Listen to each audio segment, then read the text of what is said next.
Dan any more than I did on our last meeting. Oh, yeah. Would you like to give a quick rundown? Yeah. Okay. So I did it two different ways, which is why there's two columns. So they will essentially tell you the same thing, and it's one, just a check, but also I just wanted to make sure I was thinking about it correctly. So what did make it a little confusing is that the two lines highlighted in yellow, obviously one is an overage from the 2022-2023 fiscal year, and I guess that's already been taken care of, so we don't have to count that against anything. That hole was already filled. And then we projected out essentially the remaining invoices through June of this year, which would take us to the end of the 23-24 fiscal year. And it looked like we have an overage there as well. And my understanding is that that overage will be paid from the TIF fund, if I believe that's correct. That's correct. So we don't necessarily need to account for that in our 24-25 budget. Is that accurate? Yeah, your Okay. budgeting is one of the few that it's going to be what it's going to be. I mean, if you needed to go way over for some reason, then we'd want to take a number back to the select board. But as long as you're staying within the North Star contract, that total number is already expected, and it's ear tagged for the TIF. So. Okay. So if that's the case, which it sounds like we're good, in that first kind of section, you'll see kind of the second gray line, which says required for North Star is this 24,000. So that essentially, we've paid 49,000 to date out of the 96,000. We're gonna pay 25,000. That's our estimate through June of this year. And that'll leave a remaining amount of 24,000, which that essentially is the North Star portion of what we should be requesting for 24-25. And then below that are 4 line items that, we should discuss, which would be kind of like the other items for our budget requests. So we've got the incidentals, which we had talked about. We said we would, for discussion purposes, just throw in 10% of the contract. And you'll notice that is 10% of the remaining contract as of today, not 10% of the remaining contract as of July 1st, 2024. So I think, there could be an adjustment there. The other line item, the allocation for the mailer, we've got an example that we went over last meeting, which North Star brought up, that they had a town of a similar size. They did one mailer, and that cost was about $3,500. We also discussed yard signs, which Peter did get me some numbers for. So for 25 signs at $720 a sign, plus an H stake, plus tax, that's just over $500. And then I just threw rounding in there to make this an easy discussion purpose, so $39 for rounding. So, in my mind, the 24,000 for North Star is, a definite part of that. And I think, the other, I think the incidentals, the mailer, the yard signs, and, the rounding, I think, is insignificant. But, those bigger 3 other items, I think those are things we should talk about and figure out what we would like to include in our request.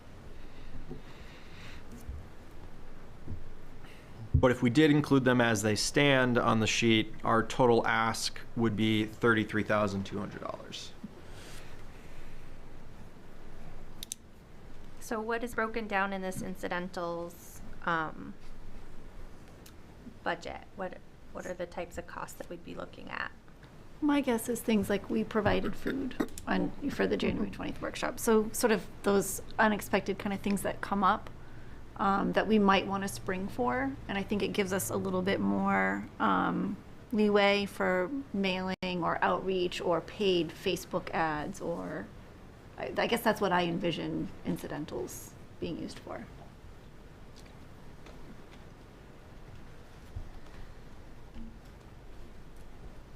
Oh, and just so we have a reference point, I did not spend more than $200 on donuts and coffee for our workshop.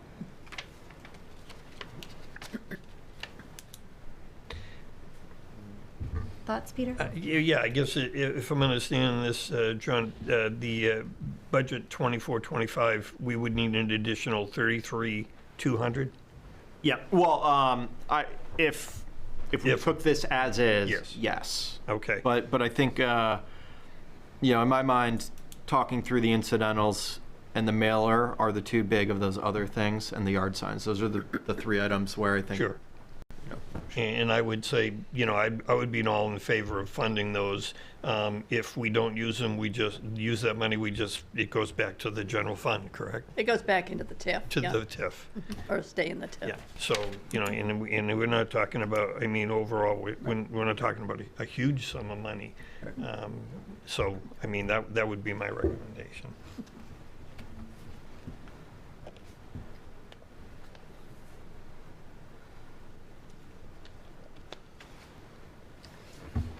I think if everybody feels comfortable with the amount of $33,200 that we would be asking Sue, I believe, to request on our behalf from the select board, then I think we can go ahead and have a motion for that. I feel comfortable with the incidentals and the amount for the mailer and having that a little bit of a cushion, because this is, as we had said in the last meeting, our last opportunity to fund this committee while we're all still here. This is it, yeah. Yeah. 60. And I do think we'll probably want to do more rather than less outreach throughout the community in this last kind of final push as Yeah. well. Yeah. And if we do 2 mailers, that's a big portion of that incidentals budget as well versus 1, or Facebook advertising. And I, for one, do not know how much Facebook advertisement costs. Does anybody have an It's idea? not that, it's not. It's very inexpensive. Okay. You can run an ad for like 2 weeks and it may cost $50 or Yeah. $50, and it gets the vicinity. Okay. But I think, I think there could be other opportunities for engagement as we get closer to having a planned draft and having people talk about it, especially with, making sure you're on the town meeting schedule and all that kind of stuff, so. Yeah, I'm on board with this number. I feel like it gives us the flexibility to like ramp things up a little bit if need be, to get the participation levels that we want to have. I've got no objections to it. I like it.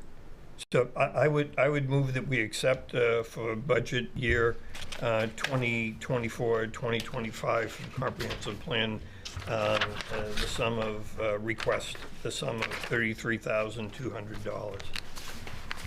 Okay. Do we have a second? Second? And all those in favor? Frank, can you hear us? Oh, thank you. Okay, unanimous. Thank you. All right. Nice work, John. Thank you, John. Anytime. All right, next we have our next workshop, which is all about future land use. Move that towards me now. I will share my screen now.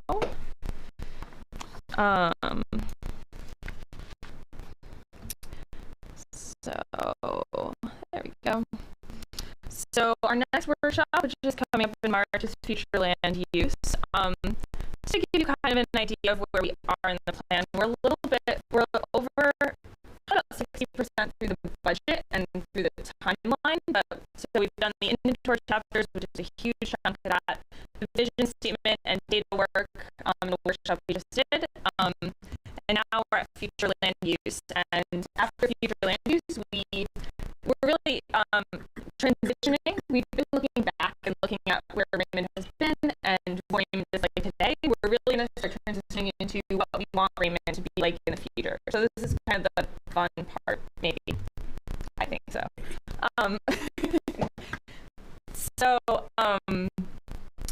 Yeah, I'm going to give you a quick overview of what future land use planning is and what we have to do by state statute. The short overview of the sort of internal process is that we're going to do an overview today. We will dedicate probably most of the next meeting to talking about future land use and planning for that March workshop. And then we have a workshop scheduled at the Public Safety Building on March, it's a Tuesday, 19th? The 19th. Yes. Yep, so we will do, I think, sort of the nitty-gritty planning for that at the next meeting, but we're going to start by just kind of explaining to you what this whole process is. So a future land use plan in a comp plan consists of a map and a written narrative. And a way to think about future land use is it's kind of taking your vision statement and putting it on a map. So it's taking all these community vision and values that we heard about and figuring out how those things apply to geography and land use. However, a future land use plan is not a zoning map. It's not really regulatory. It's meant to guide future town decisions.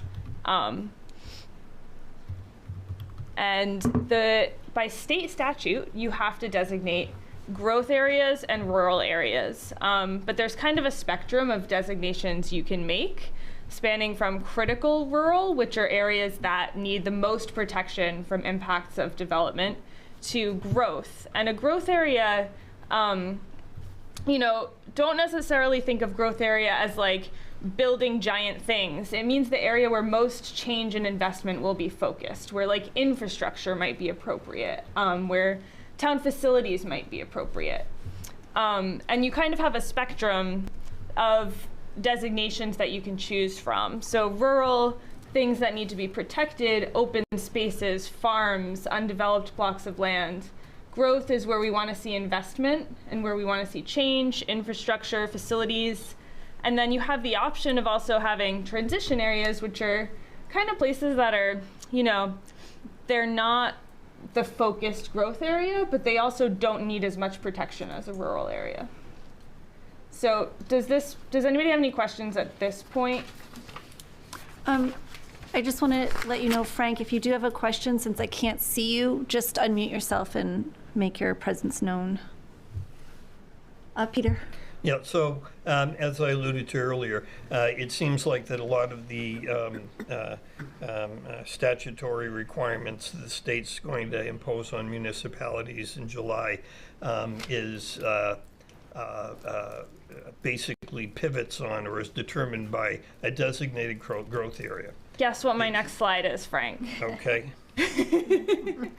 LD 2003 implications. So this is kind of a new thing, starting for towns like Raymond in June. The future land use plan will have a little bit of regulatory power, which is that your growth areas and your rural areas determine what the LD 2003 land use implications are. That means in a growth area, a lot without a dwelling unit on it can have 4 dwelling units, and a lot with a dwelling unit on it can have 2 additional dwelling units. And in a rural area, a lot without a dwelling unit on it can have 2 dwelling units.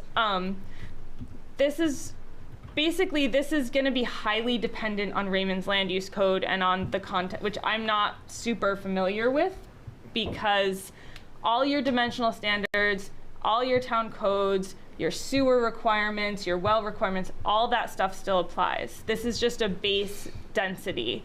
So if you have a 5 acre per dwelling unit lot size in a rural area, that means to have those 2 dwelling units, you're gonna need 10 acres. All that stuff still applies.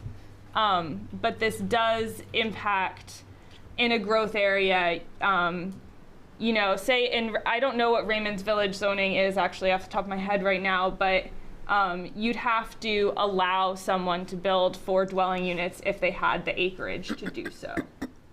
You wouldn't be able to say only 2 units in the village. Does that make sense?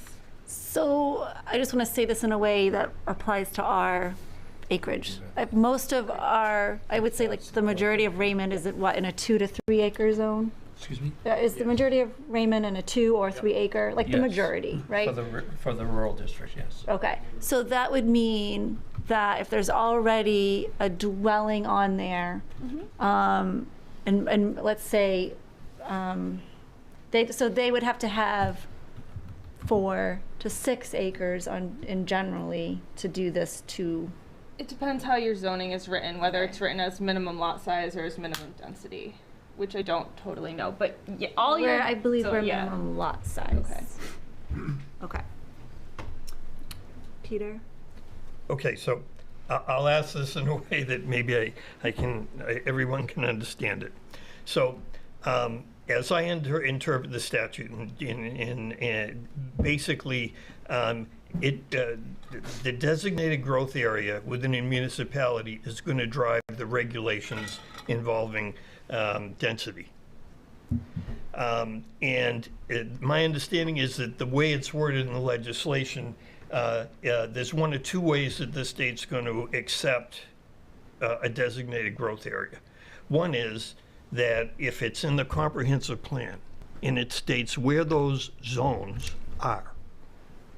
And in fact, if you don't have it mentioned in your comprehensive plan, and correct me if I'm wrong, then the state can decide if you have sewers and water and roads in a particular area, they're going to call that the growth area.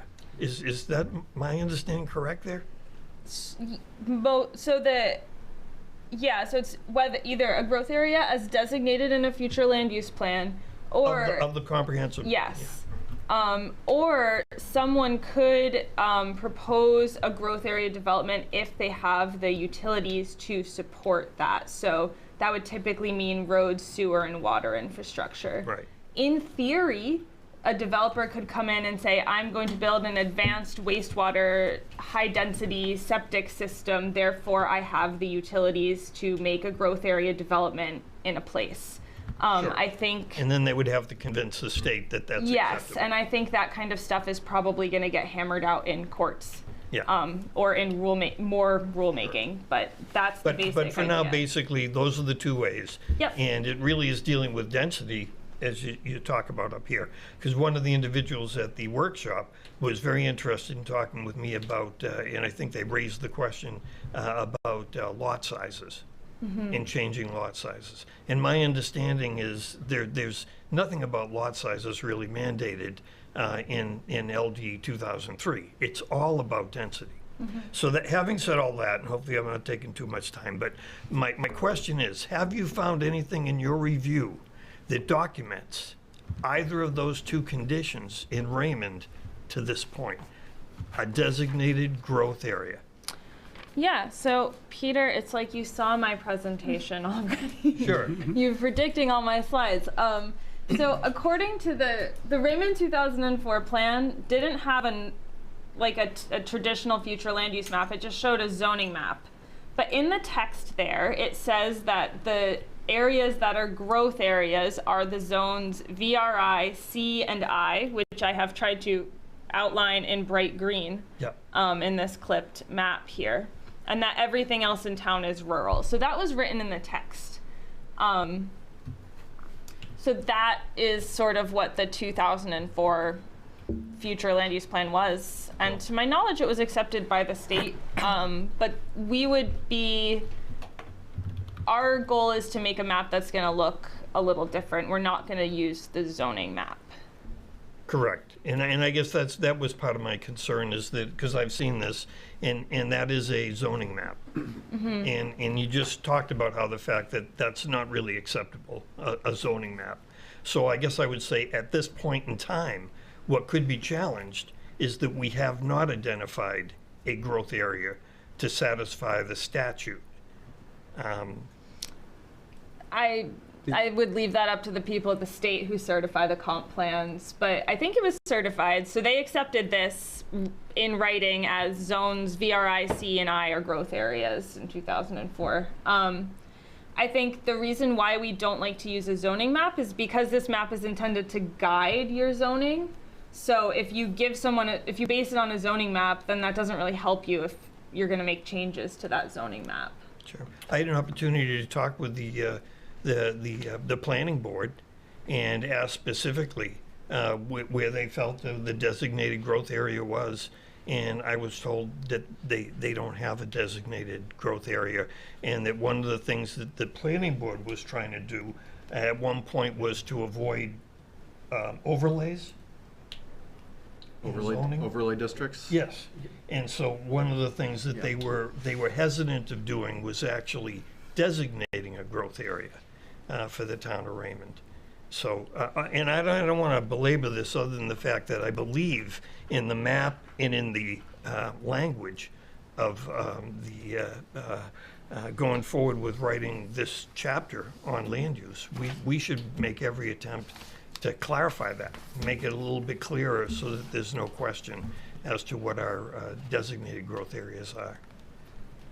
I'm just going to add a comment, and I don't know the answer to this, but I'll check. Peter, you remember we had a growth management ordinance in our land use ordinance? Yes. And in that growth management ordinance, I remember doing permits that would count towards the maximum number of housing units that weren't in the growth management area. And what I remember is the growth management area was village residential and village residential 1 and 2, I think. Was it commercial as well? I don't believe so. We don't allow single families in a commercial zone. So I don't know, I mean, you can have a non-conforming residence, but we don't allow single families in a commercial zone. So I believe it was VR1 and VR2, but I can pull out that old ordinance and check before the next time, so when we have the discussion. Be great. I think that would have helped, that would have clarified it, because I think it was in that ordinance. I don't know if any of you remember the growth management ordinance, but it was a very controversial ordinance because it was, the formula for it was, it would end up being 0. You couldn't build anywhere. So we got rid of it when it got down to 6 houses. So I think you must remember that. I do. So I just don't remember the language that specific right now, Yeah. but I'll check before the next meeting. Sure. Because I Thank think you. that'll clarify a lot for you. So, does anyone have any questions before we move forward? So before I keep talking about the process for how we're going to do this? Just that the growth areas are designated on this zoning map, say that the VRI, commercial and industrial, is that correct? Yes, that would be commercial C and I industrial. Correct. So we're talking about areas, because this is a zoning map, but we're talking about areas other than VR1 and VR2, according to this, that are growth areas. Am I wrong? You can have, like, it's okay for a commercial or industrial area to be part of a growth area because it doesn't just have to be about housing.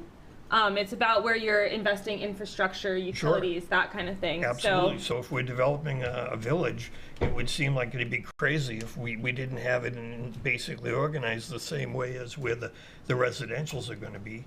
If we're going to put a road and a bypass and have shops and commercial and industrial, maybe light industry or something like that involved in it. I guess, not to belabor it, but I'm just confused over exactly what is designated. When I went through the 1991 and the 2024 verbiage of the 2004, you mean, yeah. 2004, I mean, there was no specific that I read that said, "Yep, This is growth area. that's what our growth area is."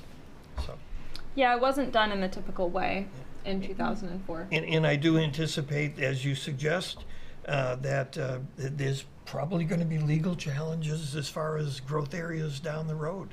So I would think that to position ourselves, we need a clarity as far as what those growths are. More so, the growth zone is more now than ever before. So it maybe in 2004 it wasn't as essential. There wasn't this legislation pending, but there is now. And so the verbiage, I believe, is going to be important going down the road. Can you back up, Kate, to that slide that had the example spacing, and Kayla, you started What, sorry, what's, that one there. yeah. So let's say we got the growth area, let's say it's 2 acres, just to walk this one through. But I think it just has to be a conforming lot, right? I'm gonna look at your zoning thing. Yeah. Oh, I think that's, so, I mean, Yeah. if we're mostly rural and most of these are 2 acres, then that's That's a conforming lot. a conforming lot. But if you have a village residential and that is a smaller lot size and it's a conforming lot, that it would not be 2 acres.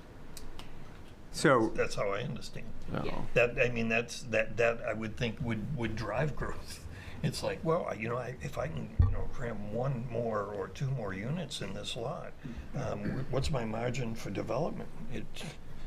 I'm just still trying to get a loose handle on it. Let's say that our growth area is 2 acres or less or something, and our rural is our current 3 acre rural residential. That's our current 2 in rural residential. 2 in rural residential and 3 3 in rural. right? So let's say we're in rural residential, we got a lot without a dwelling, and that 2 acre zone currently, for whatever reason, we map as growth area, designated growth area in this plan as we finalize it. LD 2003 would say where that would have been 1 dwelling on that parcel could now have 4 Yes. If you have all the pieces in place. sewer, Yeah. Septic, wells, shorelands, Sure. every other thing in place. And you Sure. would still need the more than 2 acres, right? I might not be, so you don't have a minimum density per dwelling unit, right? We have, yes, we do. Okay. For a dwelling, you need in any of these zones, what it says for For, the number of acres. So Okay, so- rural, you need 3, rural residential 2. In our ordinance, it says you can only have 1 principal structure per lot. So you can do a principal structure right now in a rural district and an accessory apartment Yeah. up to a certain size, and in Raymond, it's 700 square feet.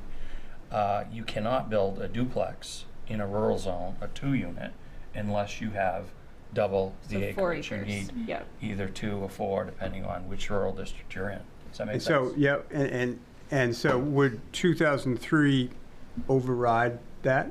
Well, the 2003, I mean, You're allowed to keep your minimum lot sizes, you just can't, as long as they're in balance. So you couldn't say you need 2 acres for the first dwelling unit and 10 acres for the second dwelling unit. But you can say you need 2 acres per dwelling unit. So then if you wanted to build that 4-unit building, you'd need 8 acres. Right, so like, let's say I have 10 acres in a growth area. I could put then up to the, You could put 5. I could put 5, And right? you don't Yeah. have to subdivide. It Right. would just be 1 lot. Yes, and with so 5. or we, Well, well, would you Well, have? now let me just go. So that's where it would be played out in courts, right? Because we have subdivision laws. Yeah, that's Okay. an issue right now because that would trigger Maine State subdivision law. There's a thing in the legislature right now where they're trying to change that so that you wouldn't have to go through subdivision. But as of, if you wanted to do this tomorrow, you would have to go through subdivision. There's 2 types of subdivisions, a land subdivision or a subdivision by dwellings. Yep. If you put a 3-unit building on 1 lot, that's a subdivision because you got 3 dwellings. That doesn't split the lot into 3 pieces, but you got 3 dwellings. Right. That's a subdivision. So that, they haven't They haven't quite figured figured that that out out. yet. Because triggering subdivision, then you're talking about a little bit more control over buffers and Planning roads board and gets and involved. everything Planning else. board, yeah. But if in fact you can circumvent that, then you're really not required to do any of that stuff. Are there, like, the critical rural? What is allowed in critical rural?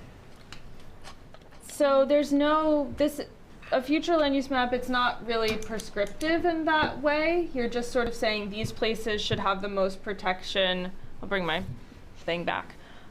These places should have the most protection from development. So this would guide you toward putting more protections on those land in your ordinance or in your zoning in the future. So that critical rural may be our LLR 1 and 2 in the shoreline zone, because you want to protect that more.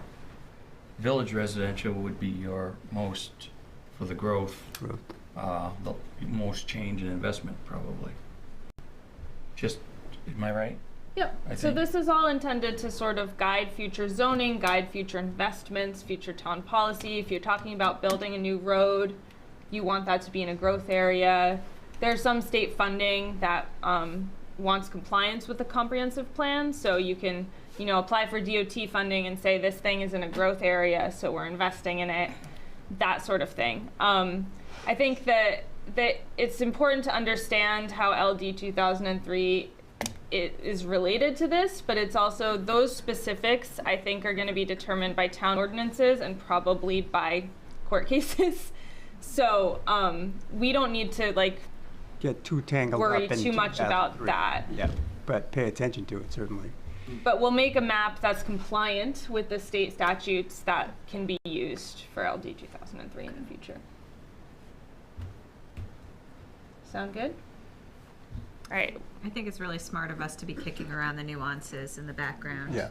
Because we're guaranteed we're grappling with this more than other comprehensive plan committees. Exactly. But I think it's good to understand, and it's also good, I think, LD 2003 has made more people aware that these things exist, so it's also good for you all to understand. So if you hear from a member of the community who's like, oh my god, I'm in a growth area, somebody's going to build a giant building next door to me, you know, you kind of have that understanding that it's not, you know, not exactly. Yeah, for instance, let's say we designated like Mill Street as a growth area. That could just mean we want a sidewalk there, right? Like we're just meaning that's where we want investment in growth, or a bigger park or playground. So I think it is important that we iterate that and that the public knows that that could be what it means, not just a ton of houses. Exactly. All right, so let's talk about how we make this map. So the process is that we're going to prepare 3 different scenarios for you that will have 3 different themes. What we're thinking about right now is a natural resources theme, a village focus, and a transportation corridors focus. And the idea of these scenarios is that it's not like you're going to pick A, B, or C. Each one will probably be a little too far, a little too much in one direction, and we'll present them all, and people can sort of pick what parts of them they like, what parts of them they don't like. You know, part of the natural resource focus map might be appropriate for one part of Raymond, and someone might like the corridors focus for another part of Raymond. So we're going to develop 3 different scenarios. Again, we'll bring those to you at the March committee meeting. The workshop, we will get public feedback on these. And based on that public input, we will develop a final future land use map for the committee to review. And I brought an example of the process we went through in Gray that I thought might be helpful for you all to conceptualize sort of how this comes together. So for Gray, we also had, I think we actually had 4 scenarios, but I only brought 3. Anyway, this is one of them where those black sort of blobs are growth areas. So this is a scenario where they looked at kind of a bunch of different crossroads almost, the main village, and then these 3 other crossroads as potential growth areas. Then they had another scenario where they had, instead of those sort of blobby, villagey bits, they had, what if all the main roads were growth areas? So that's what this scenario shows. And then another scenario where you have a village growth area, and then pretty much large blocks of the rest of the town in this dark green are all critical rural. So I hope this kind of helps you see like these 3 different scenarios of different ways you could potentially designate a town based on what we've heard so far based on kind of what's there already. And then this is Gray's final future land use map. So they wound up doing a large village growth area around what we kind of know as Gray Village. And then kind of radiating out from Gray Village, they did some transition areas where there are like some areas of housing and development, but not as intensive as the village.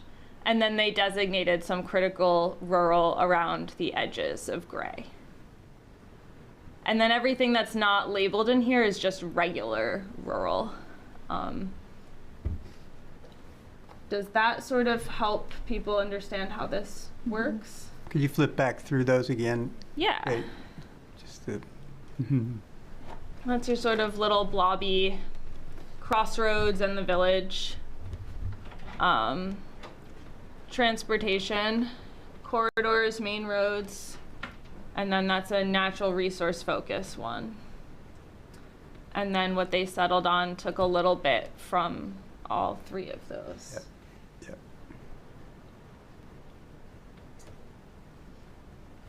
When you're drawing those maps, are you following lot lines? Well, To some extent? Yeah. So Gray was done before LD 2003 when we did not follow lot lines because this was just a framework and a piece of guidance.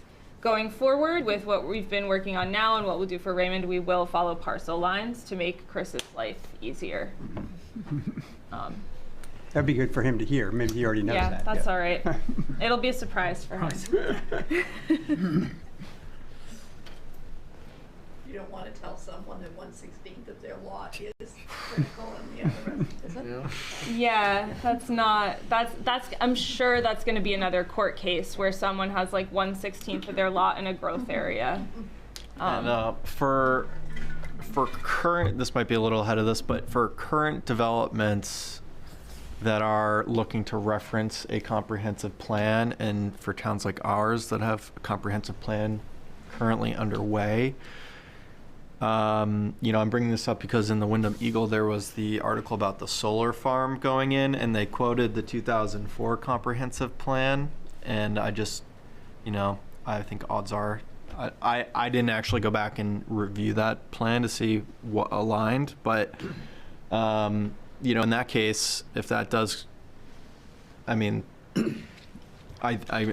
the court will answer it, but this is a real-time example of a development that could be underway that would have implications within the next year or two before our plan is completed.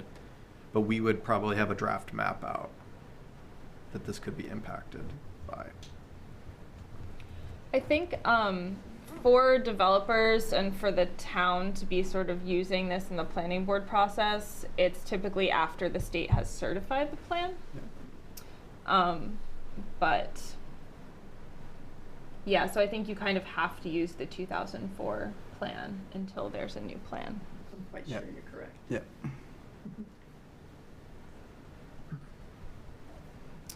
So yeah, that's what I have for your introduction to future land use. Happy to answer any more questions if anybody has any. But yeah, I'm curious. Do you know if Gray has made any changes to their zoning maps based on that?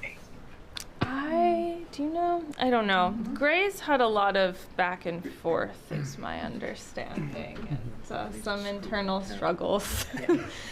There. They've done a lot of great planning work also about like improving Gray Village, and I would love to see Gray Village get better, as I'm sure you all would as well. But so far, I'm not sure they've been able to do very much. I don't think they did. I don't think they changed the zoning map. I don't think so either. Okay, you have a copy of our 2008 open space plan, 2007-8.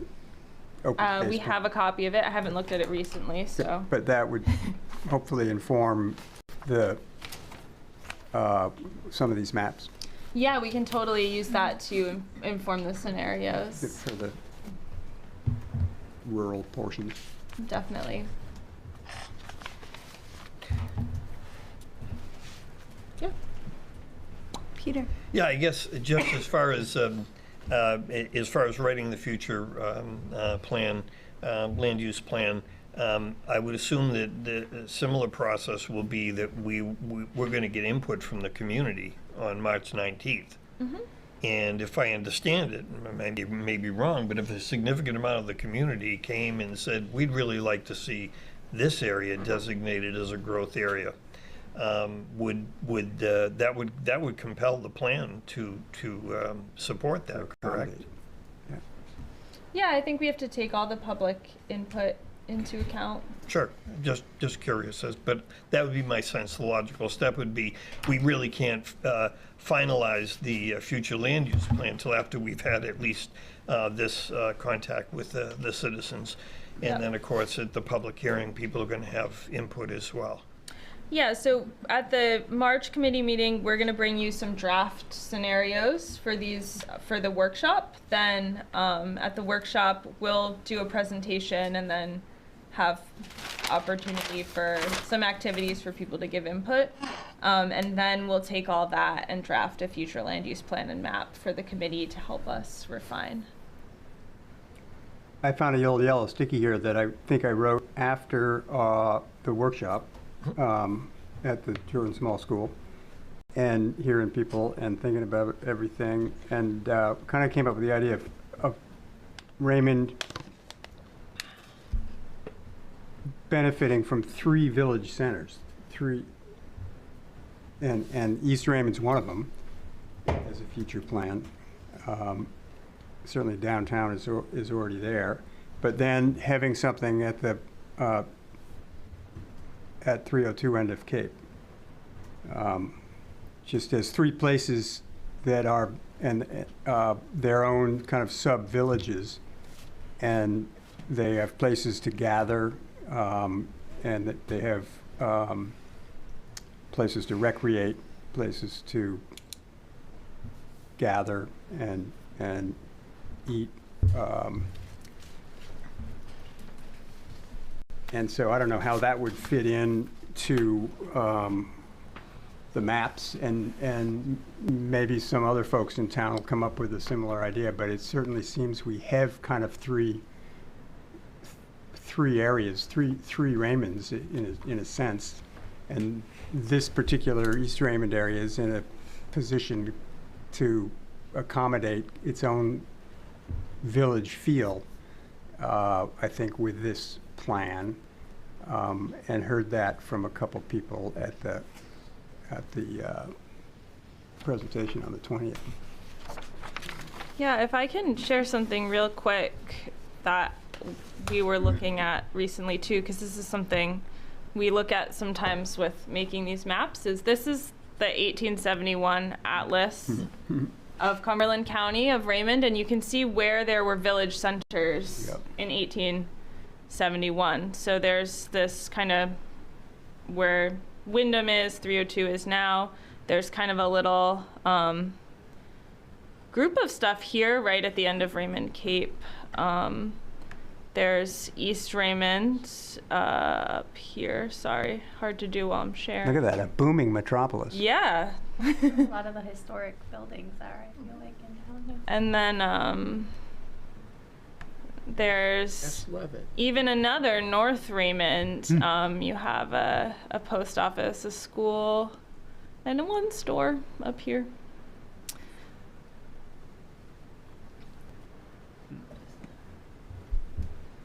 I So, have just to for- wonder a little bit about just kind of thinking about pedestrian and recreation, like greenway type corridors that we could kind of keep in mind too. That wondering if we have a good network of snowmobile trails that run through town that connect from Raymond to Wyndham that people can use to get into town without being on 302.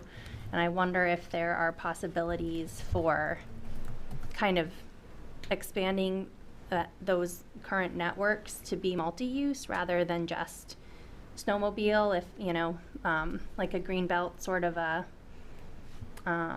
idea where, people could bike, to get into town. It's only a couple miles away, or, if there were sort of a network that we could explore through town that would give people options to be pedestrians and get from place to place without having to use some of the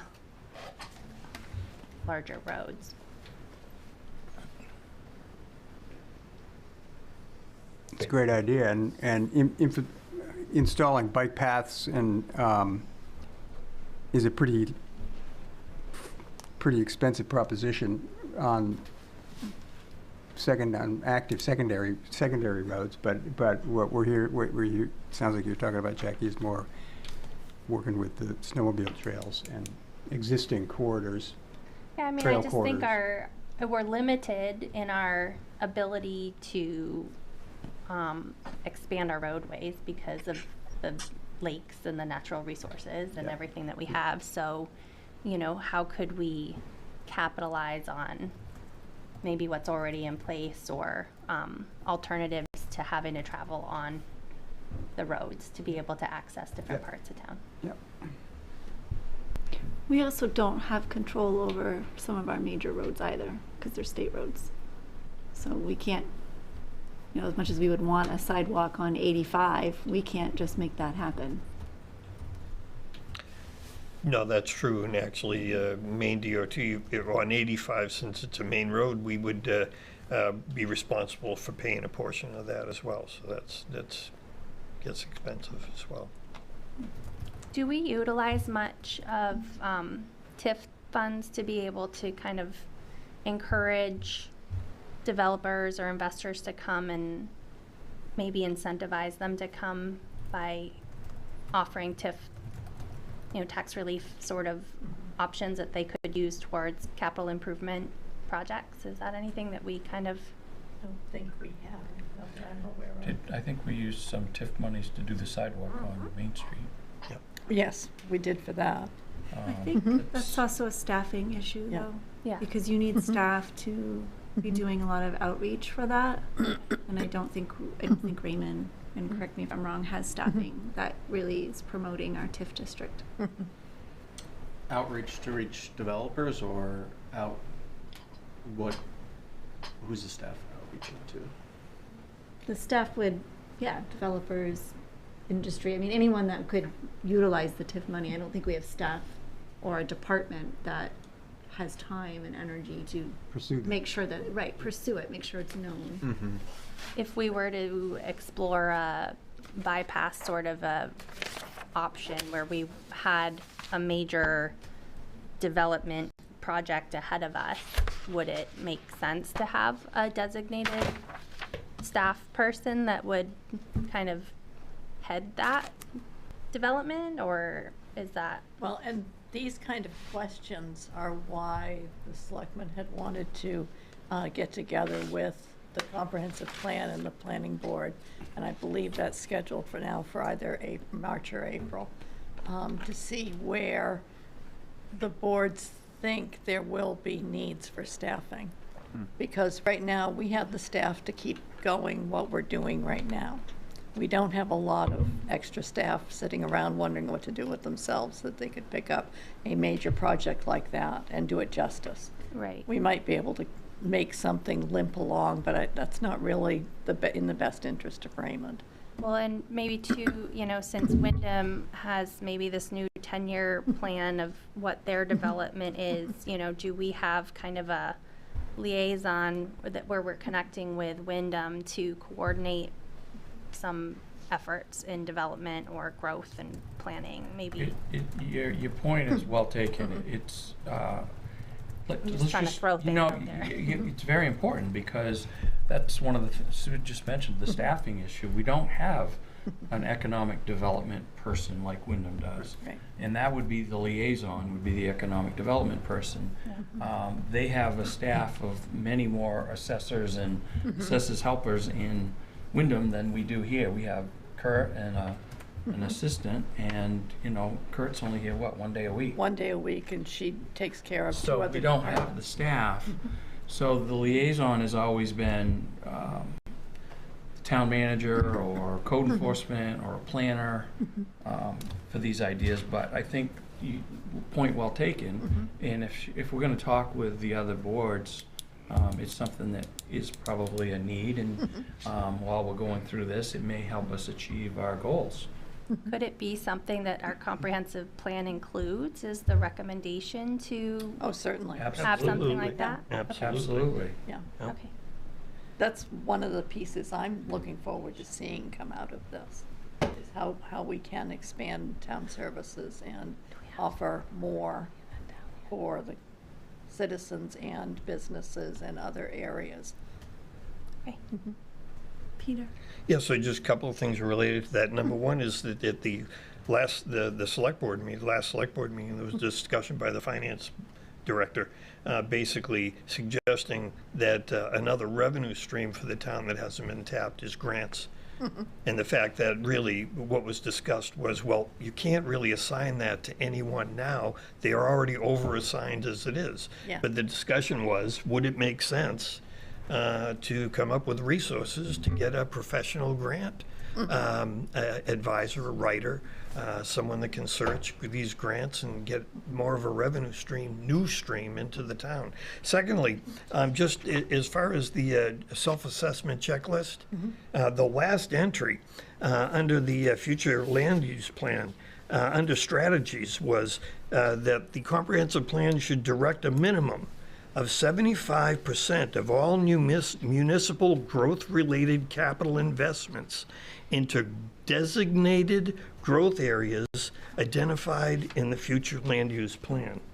So as far as having some influence, and once again, the only influence we can really have is how the plan is worded and set up. But this is from the state checklist. And 75% is a significant amount of money, depending on what your growth-related capital investments budget is. So once again, it's a matter of looking at that, and that can certainly be included in the plan, that as it is a state requirement that we do that. And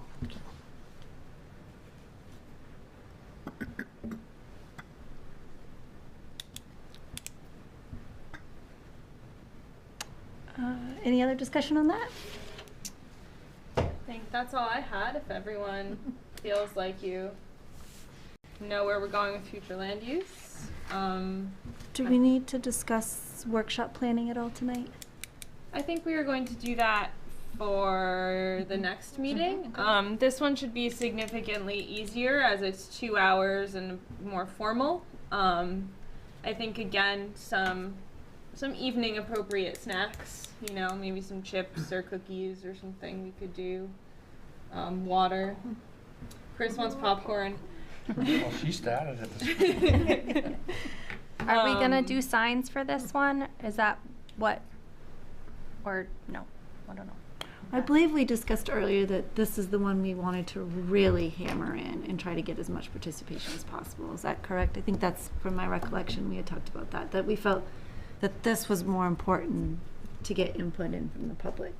Well, and also every time we invest in getting more public there, we snowball it to the next event because we're going to collect emails there. So, you know, to a certain extent, we should be pushing it now. And we want to push it the final meeting, but, you know, I think we'll collect all the contact information for everybody who attends this meeting, and then they would understand the importance of attending the final one too. This one's public safety building? Yes. Yes. So there's a limit to how many folks can fit in that room, probably, I'd say. And parking. 80. 49. 80 is a little high. 49 sounds like good. That's the number. That's a lot smaller than I was. That's what they told me today. I don't know if it's part of the room or if it's because they can wall that room off. I've never been there, so. Yes, it's bigger than us.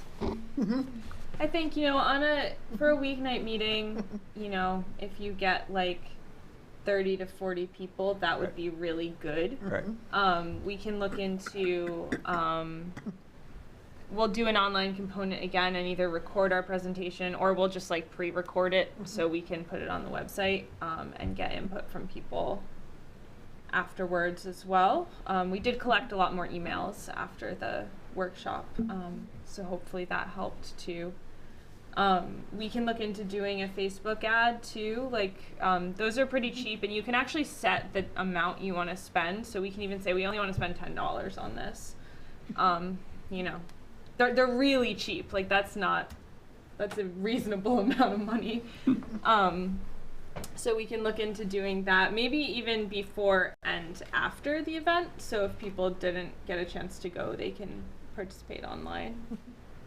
Well, and once you develop an ad, we can get it put, or a version of it, so to Yep. speak, on our signs too. Yeah, we'll get it on the signs. Do we have anyone who might help us get it in the Wyndham Eagle again? Go. I will. Thank you. Yeah, Frank's got Frank. All right. Frank's got a And it can contact. go in the town's portion. And that should be, actually, it would be this week she'd be working on it. Okay. So you need something from me this week? Yes. if you All right, would. I can do that. So we'll follow up with these things kind of in between the meetings. But yeah, I think we'll be in good shape.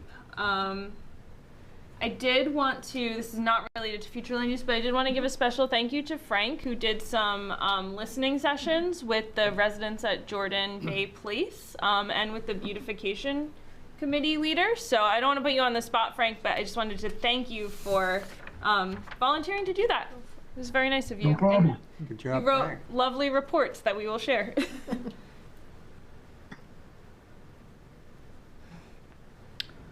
Okay, so our next meeting day is March 6th.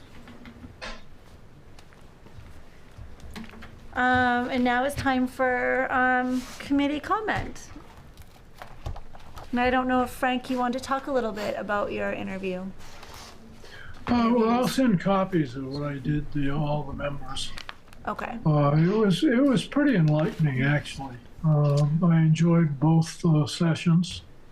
And I think we got some pretty good information as to what we need to do to look at both seniors and also for the beautification committee and what they've done in the past and what the problems are and the issues are to carry it forward.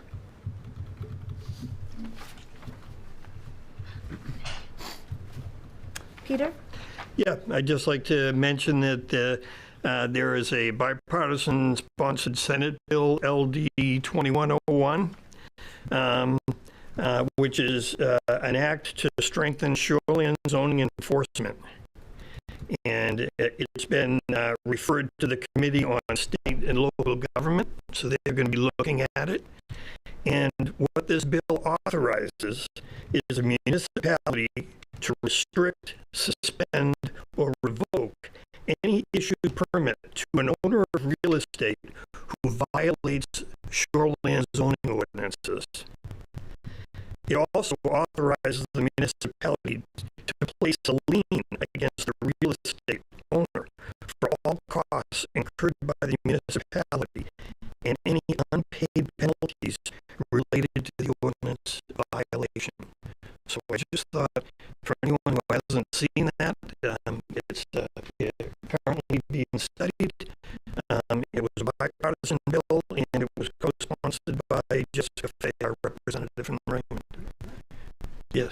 Glad you brought that up. Alex and I went up yesterday to the State House, and I gave testimony in favor of LD 2101.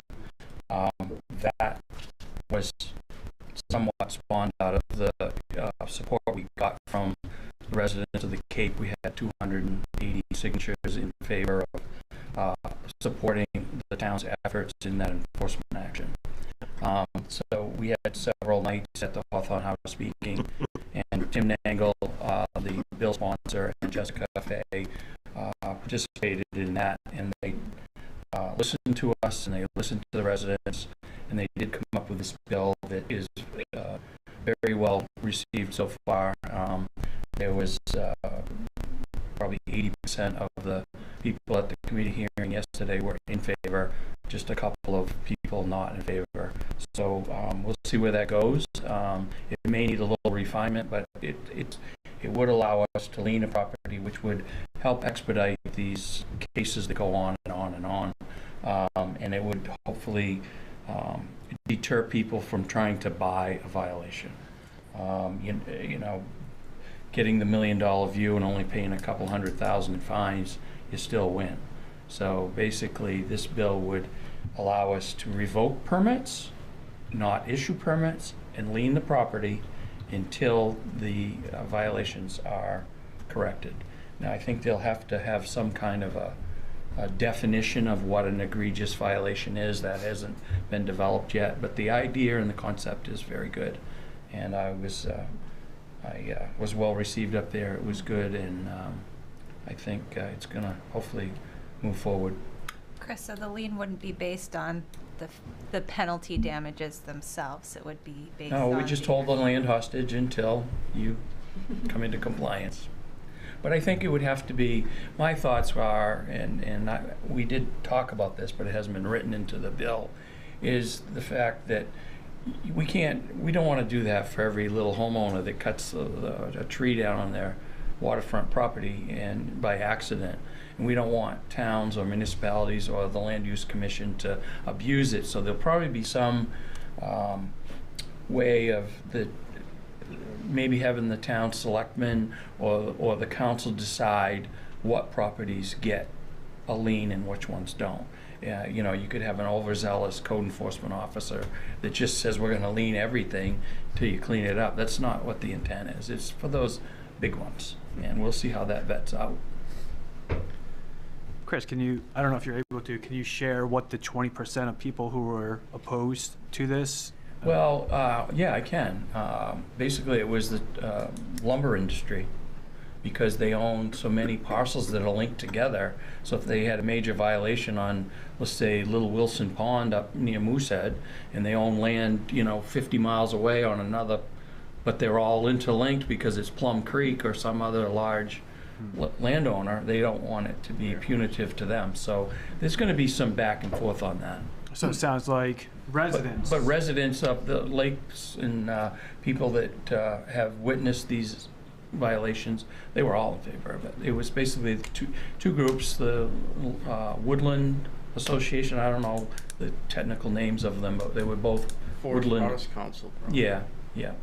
One was an attorney and one was just a spokesman for one of the Woodland groups.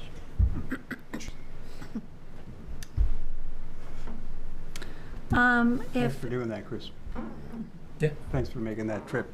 it was my pleasure. Yeah. And he did a fantastic job. Great. The committee actually listened and kept him there past his 3 minutes and kept asking questions. Yeah, I was up there about 10 minutes. Yeah. So, and that shows they were very interested, and most of the committee members really seemed Genuine. genuinely impressed and like they were concerned about this. Hopefully it'll give us some teeth. If anybody's looking for something to do on March 26th, JPCOG is holding a housing summit at Ocean Gateway in Portland. I think it's free to the general public, so if you have nothing to do, and they're going to talk about housing challenges and what other people have done in the area. Sean? Can we start thinking about our next tour? I know it's a little cold right now, but coming up in the spring, maybe another, when we did sea and land, let's do it by air. I'm in. Oh, you get an airplane? We Do can you rent have one. a drone? Yeah, how big is your drone? I got a new drone, but unfortunately it doesn't lift. It'll lift us all. Seven. So what didn't we look at that you want to see? I mean, we really covered a lot. Is there any? Should we go for a hike? No, we could do something like that. We haven't explored Well, any more nature. I was going to say we Yeah. we could hit a couple of the nature trails like over at the town forest and then the inland fisheries and wildlife land. And there's some areas on the Cape that are pretty cool too, that are pretty wild. It'd be really helpful to hit up those places and have discussions like we did with Loon Echo Trust at the same time to understand what the options are for each location so that we can really plan to make the most use and protect the public access to recreate in those spots. And those places are established, and our mission on this plan will be to probably target a couple new ones, To connect. and that are perhaps connected with a trail to the forest, the community forest or to Morgan Meadow. So it'd be good to have that vantage point for folks that haven't been up to the forest or around the meadow. But this would benefit after our workshop, certainly, right? We're talking springtime. Definitely. Hear some more input on land use, and then arrange some visits. I mean, there's some big spaces in North Raymond Gay Brook watershed that flows into Raymond Pond, that is the headwaters for all our lakes, really, our small lakes. That's a large parcel and a good, has some good adjacency to the Raymond Community Forest. There's some snow machine trails, I think, that go up into that area. So that would be a good one to look at. It would be hard to get in there even in the summer. I think there's not really any formal trails up there now. There are, but they're kind of rough. But I think a good look at least the roadside drive-by is instructive. We're going down North Raymond Road and looking up at the tower. There's a vast landscape up there that's undeveloped, except for the tower. What's interesting about that, John, is we have a local resident that is buying up large parcels in North Raymond, and has offered the town some use of some of them, and some of them are large enough to connect. Good to know. There's a parcel that goes all the way to the top of Black Cat Mountain, and all the way down to the backside of Spiller Hill. Yep. And I'll be glad to map some of that stuff out. And he's quite willing to allow it to be used. He just wants to preserve it. Right. In a couple months, it will be vernal pool season. Yes, and go look at salamander eggs. Yeah, we can go count salamander And eggs. fairy shrimp. Mosquito eggs. Peter? Just an observation as far as the, I know that there's been discussions, that Chris was very informative in the discussion that the select board was entertaining impact fees. I know we talked about it here on the comprehensive plan. It seems that there was some interest in looking at that. Also, the representative from Luneco mentioned them as far as dedicated funds from impact fees that can do such things as build more conservation or put more money into a conservation fund for the town to buy up properties and then conserve them. At the last select board meeting, there was a discussion about impact fees. It did not sound that at this point in time the select board has an appetite for them. I kind of was a little confused because one of the selectmen kind of misquoted me. I did not say that impact fees should be discounted entirely because they cause houses to be less affordable. I think that really my point was that, and I believe the speaker from Luneco was saying, used impact fees that are used in a very thought through application could be such things as being used to incentivize developers by waiving the fee. Or in fact, there was this conversation that, well, you know, it's not a one-time fee, impact fees. And I believe that discussion, I could follow that and it made sense. If in fact what you do is you pay an impact fee or something about you make an improvement on your property and that then raises the real estate value, that then you're paying for that forever through your real estate taxes. I personally thought that was a bit of a stretch, But I believe that if and when we have this meeting, a combined meeting with the planning board and the select board, that would be something to explore as far as along with things like grant writing. Is there an opportunity to use impact fees with a scalpel rather than a meat cleaver that can not necessarily raise the overall cost of the home over time, and have that money, dedicated money, go to things like purchasing more open space and recreational areas and stuff like that. So that was just my thought as far as the discussion at the select board meeting. In that same meeting, I think one of the select board members said, but what we need is more revenue streams to buy up property to preserve it. Well, so here's a potential to do that.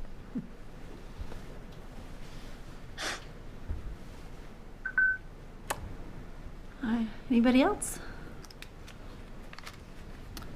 All right, I think that concludes our meeting for the night. Move to adjourn. Thank you. Do I have a second? Second. All right, thank you, everybody. Good night.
Good evening and welcome to the January 3rd, 2024, I got it right, Comprehensive Plan Committee meeting.